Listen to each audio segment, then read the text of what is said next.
안녕하세요. 안녕하세요. 지극히 사적인 책 읽기의 똑사입니다. 똥남입니다. 네, 똥나님 오랜만에 만나봬요. 네, 반갑습니다. 기다리셨죠? 네, 오늘 오랜만에 오래된 비밀 갖고 왔어요. 비밀을 또 찾아볼까요? 네, 제가 최근에 안 읽다가 갑자기 또 이 책을 들추게 되더라고요. 그래서 읽으면서 또 와닿은 부분 한번 리뷰해 보려고 합니다. 네. 오늘 할 부분은 사장, 시, 때를 말합니다. 타이밍. 기다리면 우리에게 오는 것들 중에 이것 또한 지나가리라 부분 하겠습니다. 이 저자의 얘기가 잠깐 나와요. 이 저자는 대학교 1학년 때 아버지의 사업이 부도가 나서 가재도구 살림살이 온통 빨간 딱지가 붙었고 채권자들이 몰려와서 아빠를 찾아내라고 난리법석을 피웠다고 합니다. 그래서 그때 온 집안 식구들이 망연자실한 상태였지만 이 저자만은 이상하리만큼 마음이 평안했다고 합니다. 신기하죠? 그렇네요. 네. 이때 뭔가 도움이 되기 위해 급히 집을 찾아온 아버지의 친구분들이 아무 일도 없다는 듯이 태연작약한 이 저자의 모습을 보고 오히려 당황할 정도였다고 합니다. 어떻게 이런 단계까지 이르를 수 있을까요? 대학교 1학년생이. 이해가 안 됩니다. 제가 기억나긴 한 4살, 5살 때부터 이미 좀 타고나기를 특별하게 타고난 것 같아요. 그래서 가르침을 따로 받으신 분이에요. 그래서 이분은 알고 있었다고 합니다. 운의 원리를. 달이 찰 때가 있으면 기울 때도 있기 마련이고 승승장구의 기쁨을 누리는 시기가 있으면 내리막에 시련을 겪는 일도 있다라는 걸 이미 알고 있었다고 합니다. 그게 바로 자연의 이치라고 합니다. 그런 걸 알죠, 우리는. 성인이 된 뒤에. 네, 나이가 좀 먹은 뒤에요. 근데 이분은 어렸을 때부터 그거를 이미 터득하고 계셨어요. 그랬기 때문에 아버지가 사업이 한창 잘 나갈 때 언젠가는 내리막이 올 거라는 걸 예상을 하고 있었기 때문에 이렇게 태연하게 그 시련을 맞아들일 수 있었던 것 같습니다. 그런데 여기에서 좀 짚고 넘어가고 싶은 게 있어요. 우리 시크릿 책에서 보면 이런 얘기가 있습니다. 내가 상상하며 좋은 것을 상상하면 좋은 일을 끌어당길 수 있다. 맞아요. 나의 생각에 따라 내가 현실을 창조할 수 있다. 근데 여기서는 그거랑 반대되는 개념이죠. 자연의 이치는 내가 올라갈 때가 있으면 내려갈 때도 있고. 내 의지와 상관없이 네, 맞습니다. 그게 온다. 네. 그럼 시크릿과 정반대네요. 시크릿은 무조건 자기가 원하는 대로 끌어들이는 거잖아요. 네, 내가 원하는 대로 세상을 창조할 수 있다라는 게 이제 그 시크릿류의 책이잖아요. 그렇죠. 근데 세상의 이치는 그렇지 않다고 합니다. 자연의 이치는 그렇지 않다고 합니다. 예를 하나 들어볼게요. 나비 효과 알고 계시죠? 네. 나비 효과는 브라질에서 나비가 날개짓을 한번 훅 하면 미국에 토네이도 같은 해오리 바람이 친다는 얘기입니다. 그러면 미국에 있는 그 사람은 내가 해오리 바람을 불러들인 걸까요? 아니죠. 그럼 브라질에 있던 그 나비는 내가 날개짓 한 번으로 미국에 토네이도를 일으킬 생각이 있었을까요? 없었습니다. 이렇게 따져보면요, 세상의 이치가요, 나비 효과랑 똑같다고 저는 생각하거든요. 불교의 연기설이라고 있습니다. 지금 나한테 벌어진 일은 내가 그 전에 어떤 원인을 제공해서 벌어진 일이지만 그 원인이 그 하나의 원인으로 지금의 결과를 발생시킨 게 아니라 서로 연결이 돼 있어요. 얽혀 있어요. 내가 그 일을 했고 주변에 또 그게 또 뭔가로 일어났고 또 그것이 제3차, 4차, 5차, 6차 계속 여러 가지 일들이 연결되면서 지금의 결과를 발생했다라고 하는 게 연기설입니다. 결국에 원인과 결과인데요. 최초의 원인은 내가 제공했다 할지라도 그 원인이 이 결과를 꼭 만들었다고는 할 수 없습니다. 그게 나비 효과랑 똑같다고 생각해요, 저는. 그게 바로 자연의 이치고요. 좀 이해 가시나요? 그러니까 무수히 많은 원인들이 모여서 네. 결과가 나왔다. 네. 이런 뜻인가요? 네. 그래서 근데 자연에 또 중요한 원리가 있습니다. 균형입니다. 균형. 자연은 균형을 맞추려고 해요. 항상 균형을 맞추려고 해요. 한번 돌아보세요. 과거를요? 네. 자연의 한번 흐름을 보세요. 자연은 늘 항상 일정하죠. 자연은 낮과 밤이 뒤바뀐 적도 없고 네. 밤 뒤에 낮이 오고 그런 거죠. 네. 또 온도를 한번 생각해 보세요. 온도는 항상 평균을 유지하려고 합니다. 뜨거우면 다시 온도가 내려가서 차가워지려고 하고요. 저희 몸은 36.5도입니다. 참고로. 우리 인간의 몸하고 똑같습니다. 맞아요. 우리 인간은 항상 균형을 유지하려고 합니다. 항상성을 유지하려고 합니다. 그게 바로 자연의 원리입니다. 중용인가요? 그것도 마찬가지로 똑같습니다. 맞습니다. 중용이라고 생각하시면 돼요.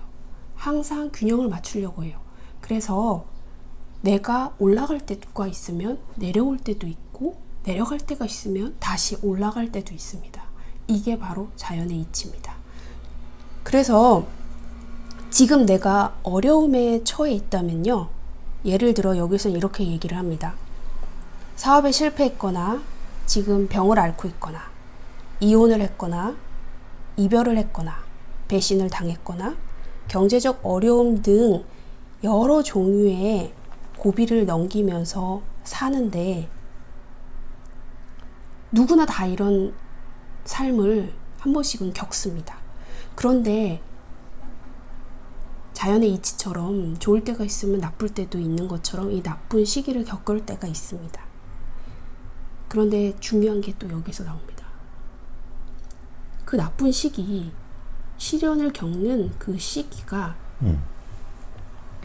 그 시기를 어떤 태도로 대하느냐에 따라 결과가 또 달라진다고 합니다. 결국엔 또다시 내가 날개짓을 하는 거죠. 그 삶의 어려운 시기를 내가 어떻게 대하느냐에 따라 내가 또 원인을 제공한 거고 나중에 결과를 일으키게 하는 거죠. 그러면 네. 나쁜 일이 있을 때 네. 그걸 대처를 잘 못하면 그렇죠. 더 나빠질 수 있다는 논리인가요? 네, 맞습니다. 여기에서 이렇게 얘기를 하고 있습니다. 상위 1%에 들어간 사람들은 우리나라의 상위 1%에 들어간 사람은 잘난 사람들이잖아요. 그렇죠. 그런데 이런 사람들은 실제로 아무런 문제 없는 삶을 살아갔을까요? 문제는 다 있었겠죠. 네.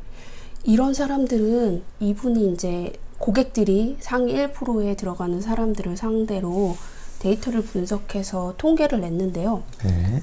이분들은 오히려 세상의 거친 풍파를 누구보다 많이 겪은 사람이라고 합니다. 상위 1%들은. 아무리 뭐 재벌가 엄친나 뭐 그런 네. 사람들조차도 말이죠. 네. 그리고 그런 시기가 없다면 만약에 그런 분들은 또 그런 시기를 맞아 드릴 겁니다. 금수저도 마찬가지죠. 맞습니다. 예. 삶의 시련을 대하는 태도가 달랐던 거죠, 이분들은.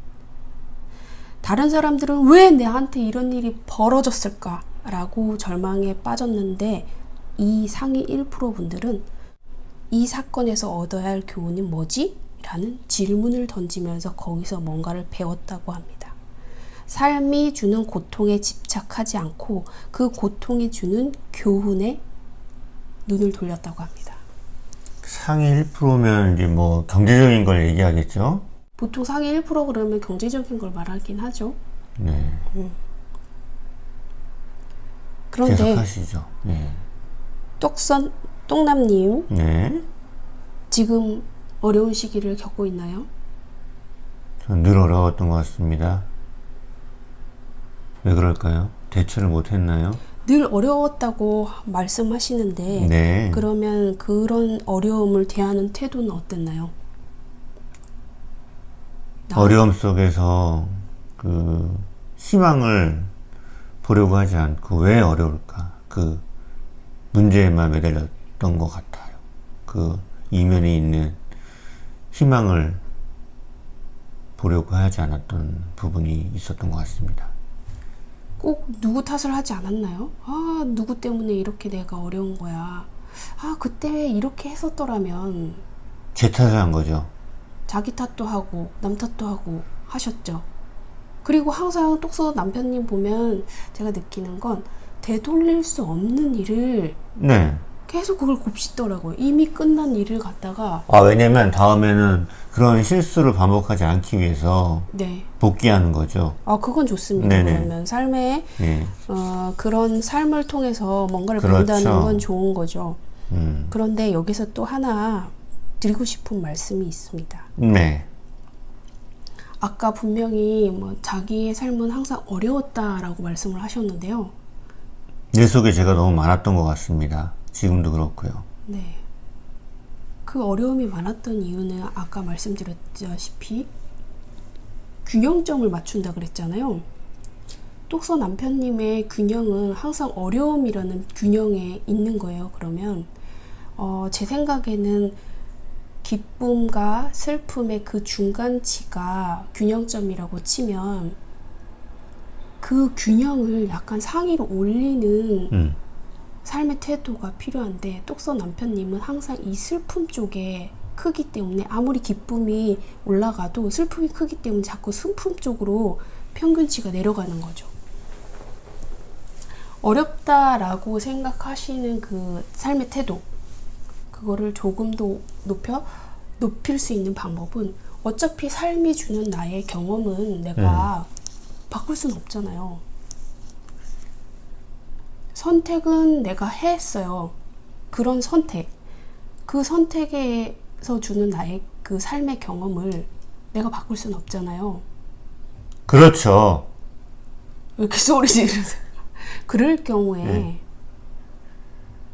네. 그 경험을 어떻게 받아들이세요? 지금 야근하시고 안 좋은 거를 어떻게 받아들여요? 감사하는 마음, 기쁜 마음을 더 많이 가져보세요.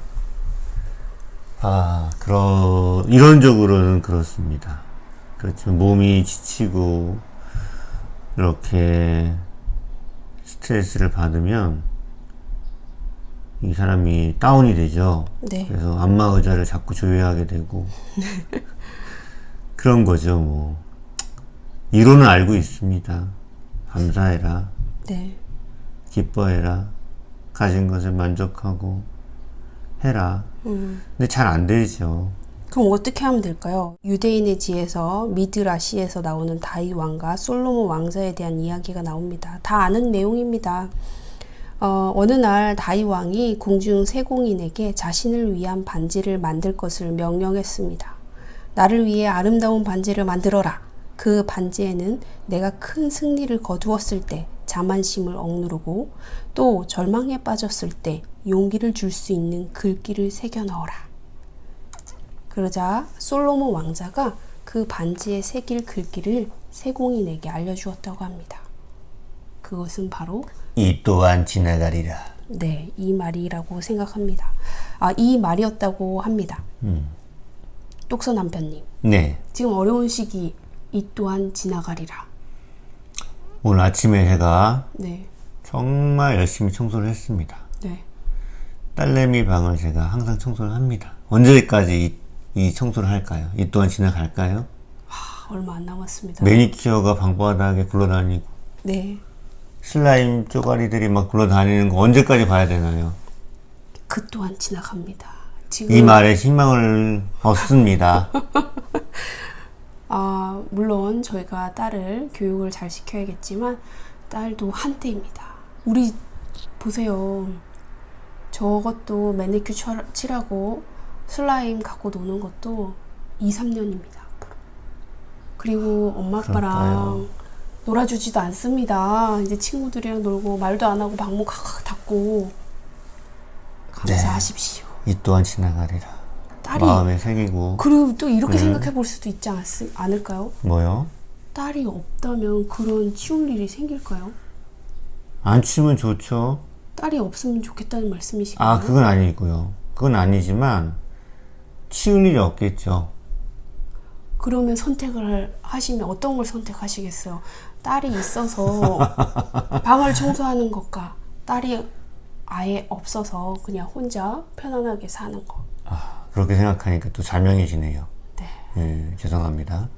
딸이 있다는 것에 네. 감사하십시오. 제가 복에 겨웠던 것 같습니다. 맞아요. 정말 감사한 일입니다.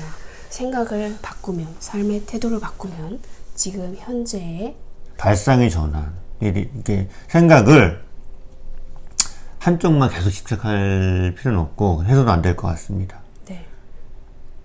이면을 보고. 네, 양면성이 있습니다. 모든 고통에는 그 양면성에 부정적인 것만 보지 마시고 긍정적인 면을 보세요. 얼마 전에 세월호 그 4월 16일 오직이었죠? 네, 조무식이 있었습니다. 네네네. 그때 많은 생각이 들었습니다. 저는 그 생각을 하면 우리 딸이 존재한다는 것이 얼마나 감사한지요. 너무 안타깝고 지금도 생각하면 눈가가 붉어지네요. 네. 그럼 방 청소를 기쁜 마음으로 할 수 있겠죠? 그런 생각을 하면. 근데 우리가 또 교육을 또 해야 됩니다. 이렇게 누가 해주는 버릇을 하면 계속 하게 되고 그 청소한 습관이 네. 더 중요하겠죠. 그런 그럼요. 부분도. 저희 딸은 지금 9살입니다. 근데 밖에서는 또 정리를 잘하는 것 같더라고요. 선생님은 잘한다고 하는데요. 집에서는 하나도 안 합니다. 그런데 아무튼 저희가 교육은 교육대로 하고요. 교육을 할 때도 사랑하는 마음으로 하셨으면 좋겠습니다. 절망이 있든 어떤 순간에 있든 이 순간이 지나간다는 그런 생각을 할 필요가 있겠고요. 네. 이 세상도 지나가겠죠. 네. 이상입니다. 네, 오늘은 여기까지 하겠습니다. 안녕. 안녕.